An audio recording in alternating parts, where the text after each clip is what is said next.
into this mix. Hey, what's up everyone? This is Derek Bros with the Conscious Resistance Network. Today is Saturday, July 8th, 2017, and I just want to update you guys real quick with some thoughts that have been on my mind. And this is a topic that I'm going to touch on that I haven't really done much about. It's pertaining to my beliefs, my thoughts on the alt-right, the extreme right, the extreme left, the regressive left, including groups like AntiFa, social justice warriors to the extreme, Marxists, and how these groups connect. And you know, I just want to say this. In the past couple months, I've been accused of being a communist, a leftist by some of those who I used to work with on the internet and through social media, and some in the real world, who have gone further and further right in the age of Donald Trump. Now, there's various reasons that I would ascribe their positions to moving further right.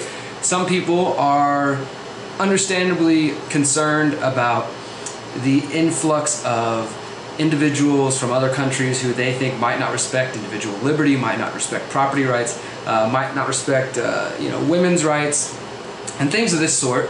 And those also who basically say, look, libertarianism, freedom, anarchism, we tried it for 8 years of our life, and well, it didn't work out, and we couldn't get anybody into office, so we decided to put all of our support behind somebody like Trump, this authoritarian strongman kind of character archetype, and in the hopes that, well, if we have this strongman, this authoritarian, he can counteract and prevent the rise of communism and the regressive left. So it's sort of this, as they see it, a strategic move to pick the least of the worst options and go and support Trump and try to use him as a counterbalance to the other side.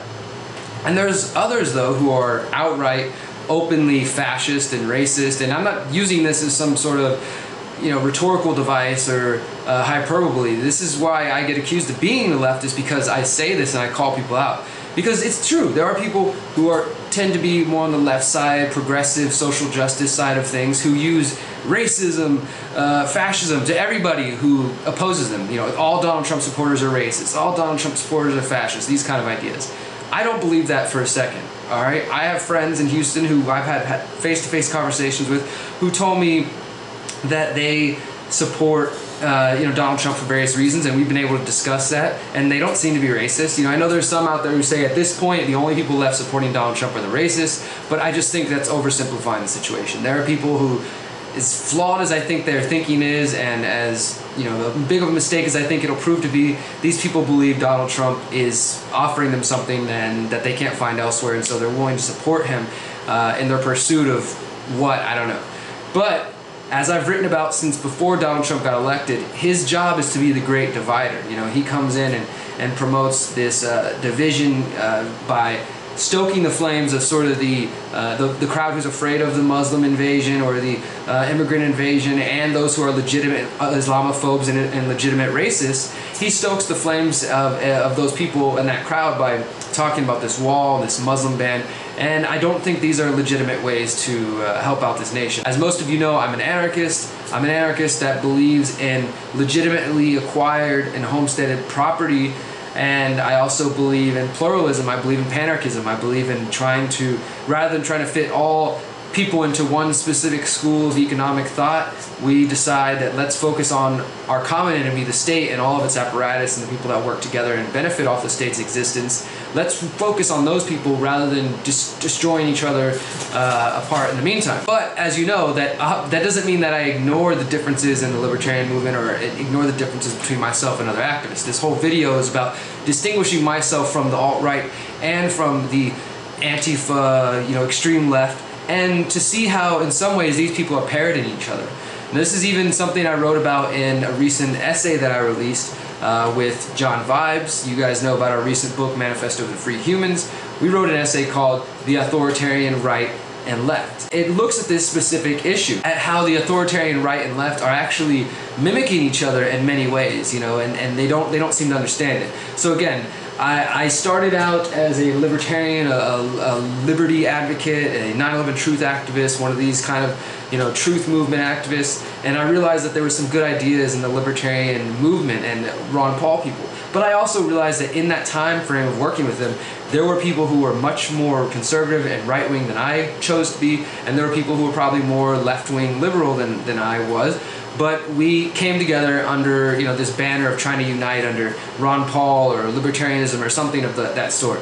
But now that there's no unifying candidate or message, these differences are starting to become more obvious, and the libertarian right is going some of them are going further and further to the right, to becoming the authoritarian right, including most of the alt-right. I haven't met any alt-right people who are not authoritarian in one way or the other, and they can't even rightfully be called minarchists, because their goal is not to shrink the state to the smallest possible that it could be. Their goal is to use the state to crush their enemies, communists, non-whites, homosexuals, anybody who is against traditionalism and this kind of idea.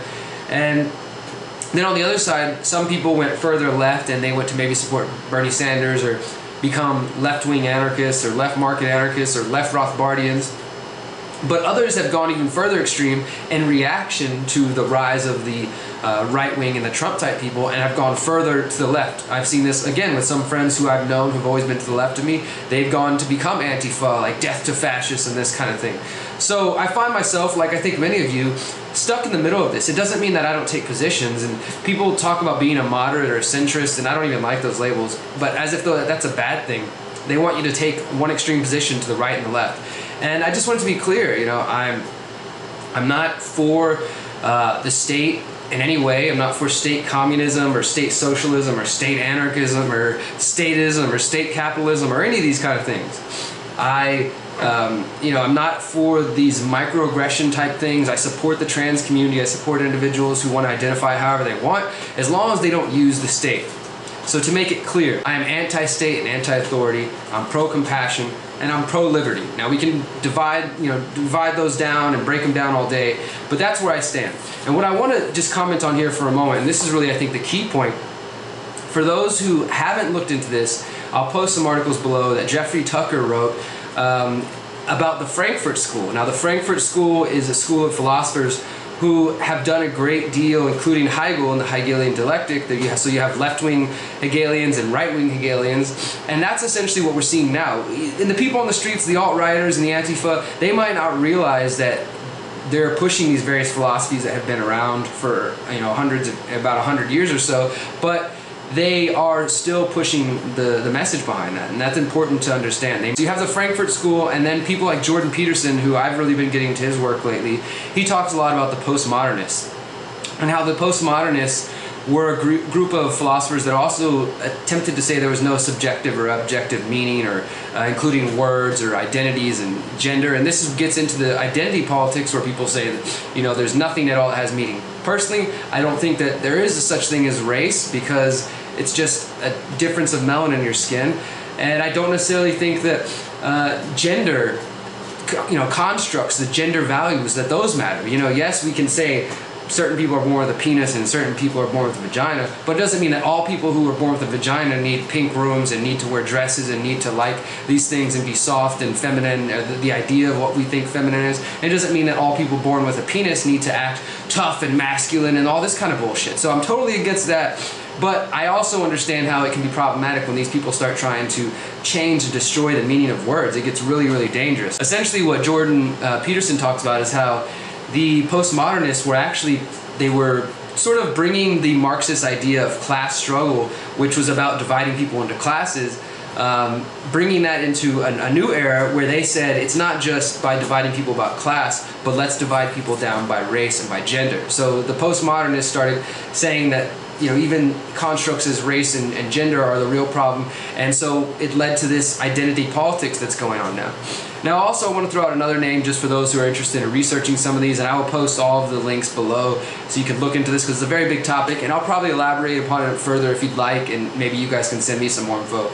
But I want you to look up the name Herbert Marcuse, and I'll put the name below. And he said that he was also a part of this school, and he basically talked about, there's an article about him called The Origin of Political Correctness.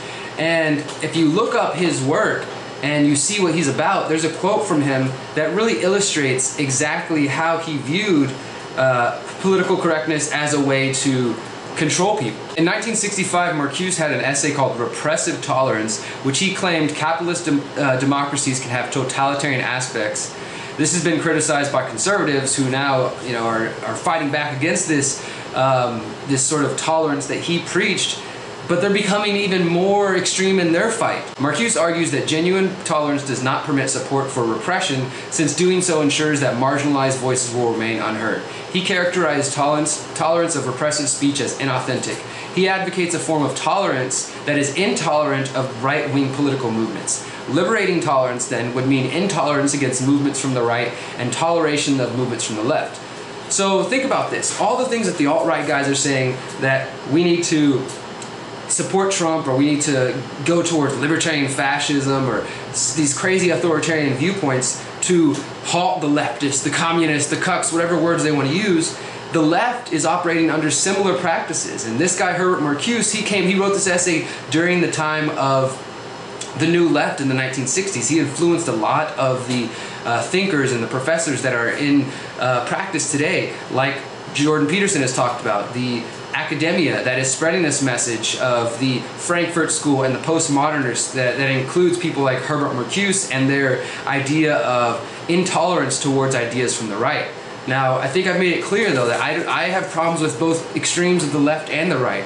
I figure, for my political spectrum, it's something like this. You have the middle, which is anarchism, agorism, freedom, and you have shades that go out different ways, maybe depending on economic schools. But to the extremes, the further you go, the more authoritarian and statist it is, the more you get away from freedom. So you have the extreme right and the extreme left. You could almost represent this in the horseshoe spectrum that some people use, where the right and the left eventually come back and they're actually almost close to each other on the extreme ends, and the more moderates are actually, they're still close, but they're further apart.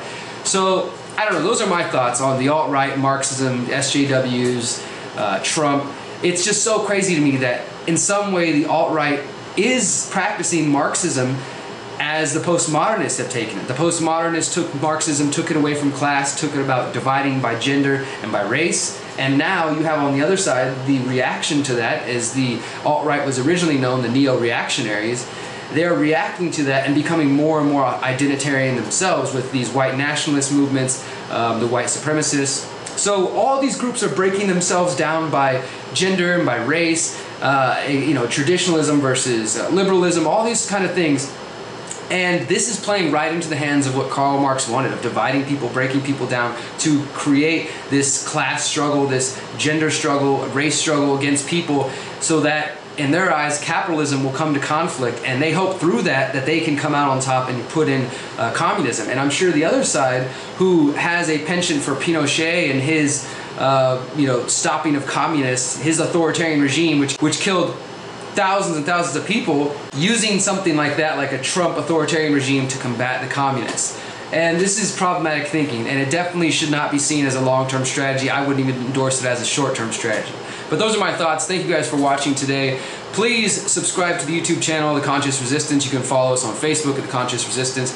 I'm independently funded if you want to support me on patreon.com/DerekBros.